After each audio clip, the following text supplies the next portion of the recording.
மறைந்த பாரத ரத்னா முன்னாள் குடியரசுத் தலைவர் ஏபிஜே அப்துல் கலாம் அவர்களுடைய உடல் ராமேஸ்வரம் மண்டபம் கேம்ப் பகுதியில் ராணுவ ஹெலிகாப்டர் மூலமாக கொண்டு வரப்பட்டு அங்கிருந்து தரை வழியாக அக்காள்மடம் தங்கச்சிமடம் சாலை வழியாக ராமேஸ்வரம் பேருந்து நிலையத்திற்கு எதிரே அமைக்கப்பட்டிருக்கும் திடலில் பொதுமக்கள் அஞ்சலிக்காகவும் தலைவர்கள் அஞ்சலிக்காகவும் வைக்கப்பட இருக்கிறது. அதற்காக ஊர்வலமாக கொண்டு செல்லப்படும் காட்சிகளை பார்த்துக் கொண்டிருக்கிறோம். தற்போது உலக பிரசித்தி பெற்ற பாம்பன் பாலத்தின் மேலே அவருடைய இறுதி ஊர்வல அந்த காட்சிகள் நாம் நேரடியாக பார்த்துக் கொண்டிருக்கிறோம். தற்போது நம்முடன் நேரலையில் செய்தியாளர் மார்டின் இணைந்திருக்கிறார். அவரிடம் பேசலாம். மார்டின், நீங்கள் பார்த்துக் கொண்டிருக்கும் காட்சிகளை விவரியுங்கள்.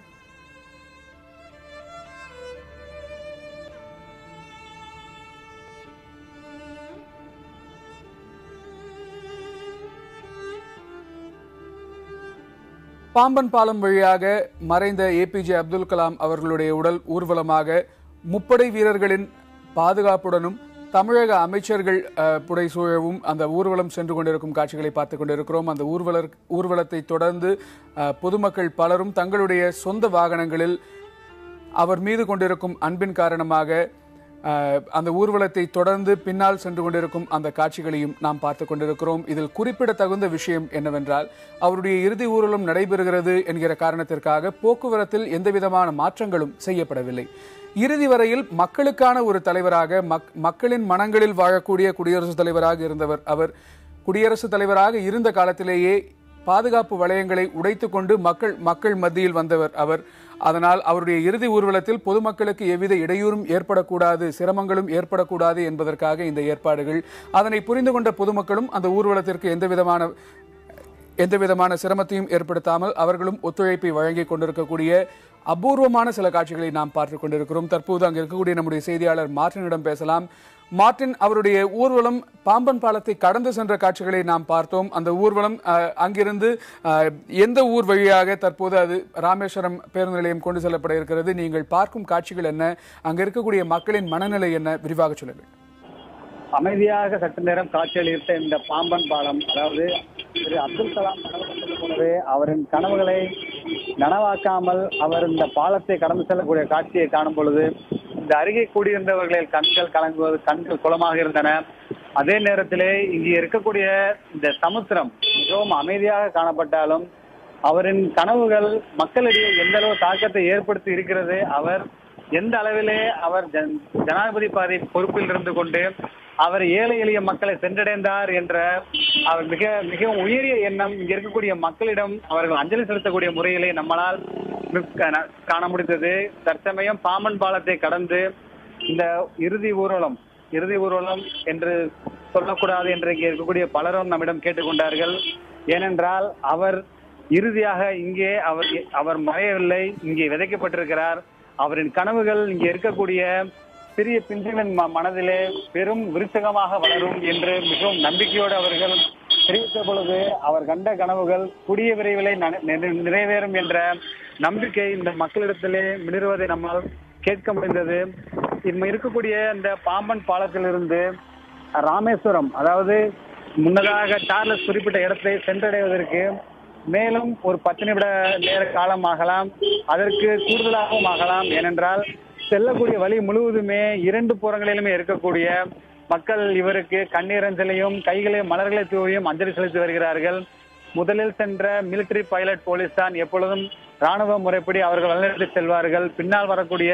பின்னால் சென்ற ராணுவ வாகனத்தில் தான் இந்தியாவின் ஜனாதிபதியாக பதவி வகித்த திரு அப்துல் கலாம் அவர்கள் சடலமாக சென்று கொடுக்கக்கூடிய காட்சியை பார்ப்பவர்கள் கண்கள் குளமாகவும் இந்த சமுத்திர கரையிலே நின்று பார்க்கக்கூடிய ஒரு அனைவரது கண்களும் குளமாகவே காட்சியளிக்கிறது. கணேஷ், பாம்பன் பாலமும் ராமேஸ்வரம் நகரமும் சுற்றுலா பயணிகளை அதிகம் ஈர்க்கக்கூடிய இடங்கள். எனவே அங்கு சுற்றுலா பயணிகள் எத்தனை பேர் குவிந்திருக்கிறார்கள்? அவர்களுக்கு இடையூறு ஏற்படாத வண்ணம் எந்த மாதிரியான ஏற்பாடுகள் செய்யப்பட்டிருக்கின்றன?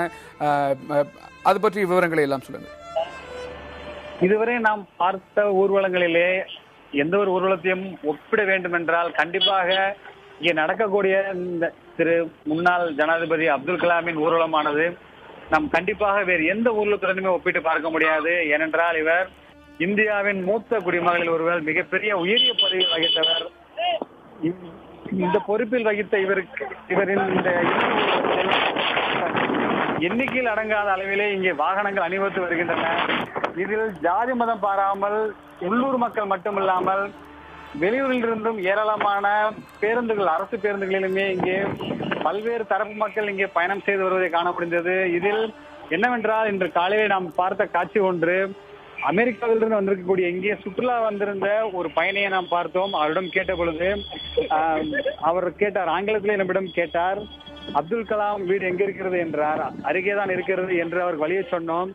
அவர் காலை 9 மணியிலிருந்து இப்பொழுது வரை அவர் அங்கேதான் திரு அப்துல் கலாமின் உடலை பார்த்து அஞ்சலி செலுத்துவதற்காக காத்திருக்கிறார் என்றால், அவர் வெளிநாட்டில் இருந்தாலுமே அவர் மாணவர்களுக்கு செய்த அளப்பரிய கடமைகள் என்ன, சாதனைகள் என்ன என்பதை தாங்கள் கடல்கடத்தும் தெரிந்து வைக்கிறோம் என்று அவர் நம்மிடம் கூறிய பொழுது, அவர் எந்த அளவிற்கு உலக மக்களின் மனதிலே அவர் பல்வேறு விதைகளை தூவி இருப்பார் என்பதை நம்மளால் கணிக்க முடிந்தது.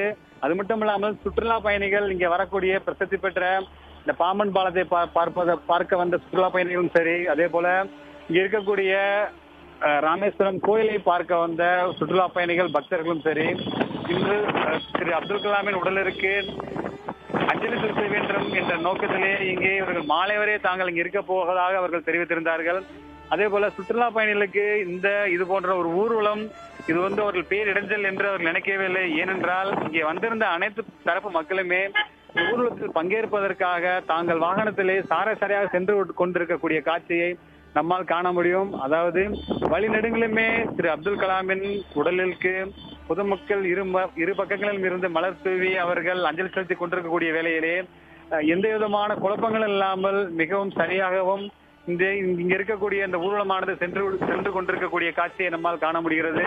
மேலும் இங்கே எண்ணிக்கையில் அடங்காத வகையிலே இங்கே வாகனங்கள் சாரையாக அணிவகுத்து செல்லக்கூடிய காட்சியும் நீங்கள் பார்த்து கொண்டிருக்கிறீர்கள். கணேஷ், ஒரு அமெரிக்க பயணி பற்றி சொன்னீங்க. இன்று காலை தன்னுடைய இரங்கல் செய்தியை அமெரிக்க அதிபர் பராக் ஒபாமா வெளியிட்டிருக்கிறார். அந்த செய்தியில் கூட தன்னுடைய எண்ணம், எழுத்து, செயல் மூலமாகவும் நேர்மறையான சிந்தனைகளை விதைத்ததன் மூலமாகவும் தன் தேசத்து மக்களின் வாழ்க்கையை மாற்றியமைத்தவர், முன்னேற்ற பாதைக்கு கொண்டு சென்றவர் அப்துல் கலாம் என்றும், காந்தியடிகளுக்கு பிறகு தான் மிகவும் மதிக்கக்கூடிய இந்தியர் அப்துல் கலாம் என்றும் தன்னுடைய இரங்கல் செய்தியில் பராக் ஒபாமா சொல்லியிருக்கிறார். அந்த செய்தியும் இந்த இடத்திலே நினைவு கூறத்தக்க செய்திதான். தற்போது பாம்பன் பாலத்தை அவருடைய ஊர்வலமானது கடந்து செல்லக்கூடிய காட்சிகளையும் பார்த்தோம். நீங்களும் அதனை வர்ணித்தீர்கள். தொடர்ந்து நம்முடைய அரங்கத்தில் இணைப்பிலே இருங்கள். நம்முடைய அரங்கத்தில் இருக்கக்கூடிய சிறப்பு விருந்தினர் பேராசிரியர்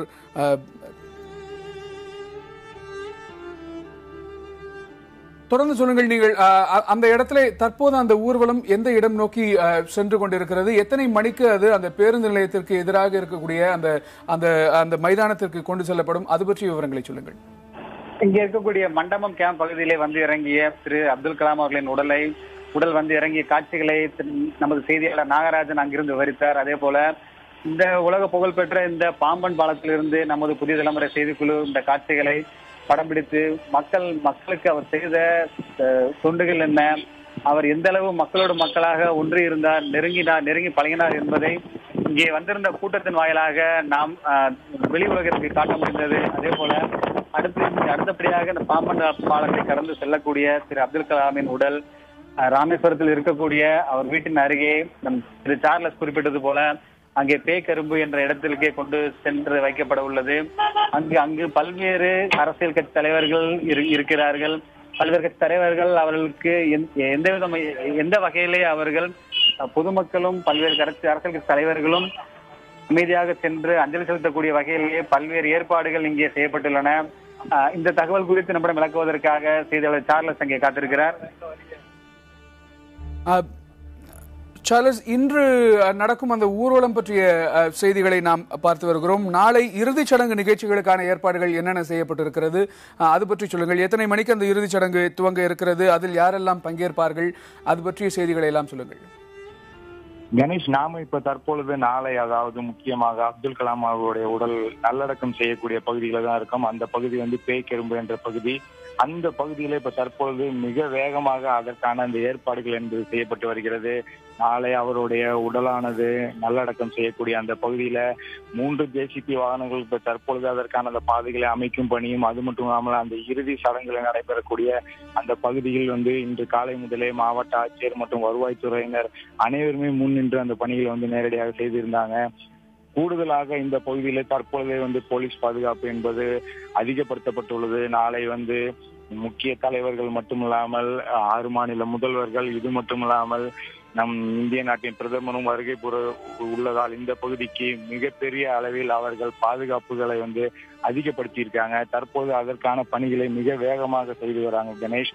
இன்னும் சிறிது நேரத்துல நம்மளுடைய முன்னாள் ஜனாதிபதி திரு அப்துல் கலாம் அவருடைய உடல் இந்த பகுதி, அதாவது அந்த வாகனம் கடக்கும் என எதிர்பார்க்கப்படுகிறது. இந்த பகுதியில் ஏற்கனவே மாணவர்கள் அனைவருமே இரு புறங்களிலும், சாலையின் இருபுறங்களிலும் அவர்கள் காத்து கொண்டிருக்காங்க. சாலையிலே போலீசாரும் அவர்கள் பாதுகாப்பு பணியில் ஈடுபடுறாங்க. நாளை காலை 10 மணிக்கு இந்த பேய்க்கரும்பு பகுதியில் அவருடைய உடல் நல்லடக்கம் நடைபெறும் என்றும் ஏற்கனவே தெரிவித்திருந்தாங்க. அதற்கு முன்னதாக அவருடைய வீட்டிலிருந்து பள்ளிவாசலுக்கு சென்று அங்கே சிறிய அளவில் ஒரு பிரார்த்தனை நடைபெற்று அதன் பின்பு ஊர்வலம் புறப்படும் என்ற தகவலும் தற்போது கிடைத்துள்ளது. தொடர்ந்து அவர்கள் இப்ப தற்பொழுது நாம் நேரடியாக பார்த்து கொண்டிருப்பது இந்த மாணவர்கள் மட்டுமில்லாமல் மாணவிகள், பெற்றோர்கள் ஆகிய அனைவருமே இப்ப தற்பொழுது அந்த சாலையின் இருபுறங்களிலும் காத்து கொண்டிருக்காங்க. அவர்களை பொறுத்தளவு எந்த இடம், அதாவது அவர்கள் இந்த இடத்திற்கு வருவதற்கு சுமார் ஏற்கனவே நான் 30 நிமிடம் என்று பதிவு செய்திருந்தேன். தற்போது 1 மணி நேரமாக அவர்கள் காத்துக் கொண்டிருக்கிறார்கள். அந்த காத்துக் கொண்டிருப்பதை கூட அவர்கள் பெரிதாக பொருட்படுத்தவில்லை. அவர்களே ஒழுங்காக அந்த இடத்தில் காவல்துறையினர் கூட ஒழுங்குபடுத்தவில்லை. அவர்கள் கட்டுப்பாக அமைதியாக இருபுறங்களிலும் மாணவர்கள், மாணவிகள், பெற்றோர்கள் என அனைவருமே காத்துக் கொண்டிருக்காங்க. அவர்கள் கையிலே அப்துல் கலாம் அவர்களுடைய புகைப்படங்களை ஏந்தியும் பதாகைகளை வைத்தும் அவர்கள் காத்துக்கிட்டு இருக்காங்க. தொடர்ந்து அவருடைய உடலுக்கு மலர் வளையம் வைத்து அஞ்சலி செலுத்தவும் அவர்கள் தயார் நிலையில இருக்காங்க கணேஷ். சார்ல்ஸ், இணைப்பிலேயே இருங்கள். நாம் தற்போது அரங்கத்தில் இருக்கக்கூடிய நம்முடைய பேராசிரியர் அருள் தளபதி அவர்களிடம் பேசலாம். சார், அங்கு நாம எல்லா நேரலை காட்சிகளையும் பார்த்து கொண்டிருக்கிறோம். அவ்வளவு ஆயிரக்கணக்கான மக்கள் மரங்கள் மீதெல்லாம் உட்கார்ந்து கொண்டு எப்படியாவது அவருடைய உடலை பார்த்து விட மாட்டோமா என்று காத்திருக்கிறாங்க.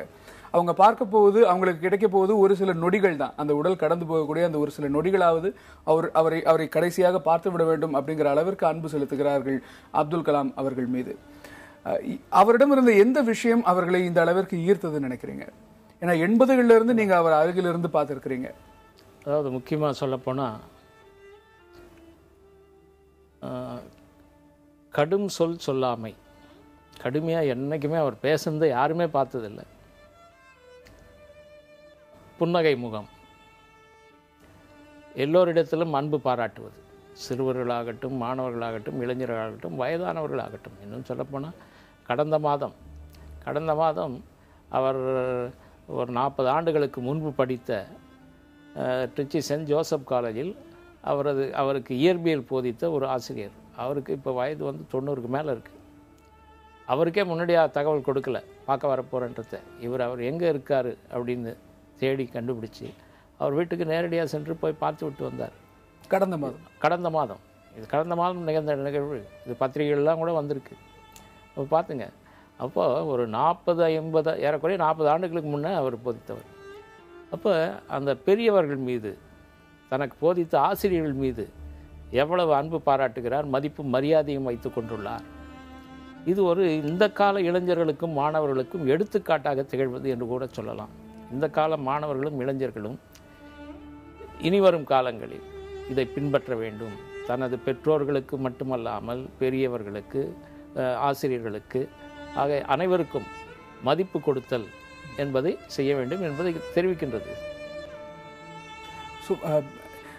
அந்த பண்புகளை அவர் இறுதி வரையில் மாற்றிக்கொள்ளவே இல்லை. நேற்று முந்தா நாள் கூட பார்த்தீங்கன்னா, கவுஹாத்தியிலிருந்து ஷில்லாங் போகிற வழியில் சாலை பயணம்.